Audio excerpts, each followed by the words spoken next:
केंद्रीय गृह मंत्री अमित शाह ने संविधान पर चर्चा का राज्यसभा में जवाब देते हुए संविधान निर्माता डॉक्टर भीमराव अंबेडकर को लेकर कांग्रेस पर आरोप लगाया तो पलटवार करते हुए कांग्रेस ने भी अमित शाह को जमकर घेरा। लेकिन अब इसे लेकर पूरा विपक्ष एकजुट हो गया है और अमित शाह पर आरोप लगा रहा है कि उन्होंने अंबेडकर का अपमान किया। हालांकि इस बीच पीएम मोदी ने भी इस मुद्दे पर अपनी प्रतिक्रिया दी है। पश्चिम बंगाल की मुख्यमंत्री ममता बनर्जी ने कहा कि मुखौटा उतर गया है। संसद में संविधान के 75 गौरवशाली वर्ष पूर्ण होने पर विचार रखते हुए गृह मंत्री अमित शाह ने इस अवसर को लोकतंत्र के मंदिर में डॉक्टर बाबा साहब अम्बेडकर के खिलाफ अपमानजनक टिप्पणी करके कलंकित करने का विकल्प चुना। अगर 240 सीटों पर सिमटने के बाद वे इस तरह का व्यवहार करते हैं तो कल्पना करें कि उनका 400 सीटों का सपना साकार होता तो वो कितना नुकसान करते।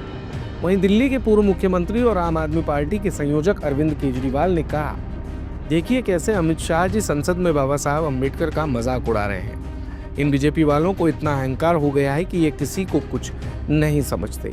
केजरीवाल ने सवाल करते हुए कहा, माननीय नीतीश जी और चंद्रबाबू नायडू से देश की जनता पूछना चाहती है कि आप अमित शाह जी द्वारा दिए गए बाबा साहब के अपमान का समर्थन करते हैं। इस बीच पीएम मोदी की प्रतिक्रिया भी सामने आई है। उन्होंने सोशल मीडिया प्लेटफॉर्म एक्स पर पोस्ट करके कहा कि भारत के लोगों ने बार बार देखा है कि कैसे एक वंश के नेतृत्व वाली एक पार्टी ने डॉक्टर अंबेडकर की विरासत को मिटाने और SC/ST समुदायों को अपमानित करने के लिए हर संभव गंदी चाल चली है। कांग्रेस ने 2 बार बाबा साहेब को चुनाव में हराने की चाल चली। पंडित नेहरू ने उनके खिलाफ प्रचार किया और उनकी हार को प्रतिष्ठा का मुद्दा बना लिया। उन्हें भारत रत्न देने से इनकार कर दिया गया। कांग्रेस ने उनकी तस्वीर को संसद के सेंट्रल हॉल में गौरव का स्थान देने से इनकार किया। संसद में गृह मंत्री अमित शाह ने डॉक्टर अंबेडकर का अपमान करने और SC/ST समुदायों की अनदेखी करने के कांग्रेस के काले इतिहास का पर्दाफाश किया है। उन्होंने जो तथ्य पेश किए हैं उससे कांग्रेस घबरा गई है और इसीलिए अब नाटक कर रही है। आइए अब आपको बताते हैं कि अमित शाह के किस बयान पर इतना बवाल मचा हुआ है। तो संसद में गृह मंत्री अमित शाह देश के पहले प्रधानमंत्री जवाहरलाल नेहरू की पहली कैबिनेट से BR अम्बेडकर के इस्तीफे का जिक्र कर रहे थे।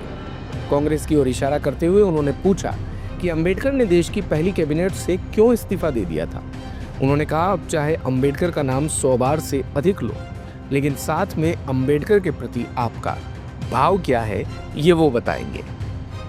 दिन भर की सारी अपडेट्स के लिए सब्सक्राइब करें भारत कवरेज को और हाँ, बेल आइकन दबाना ना भूलें ताकि आप रहे अपडेटेड हमेशा।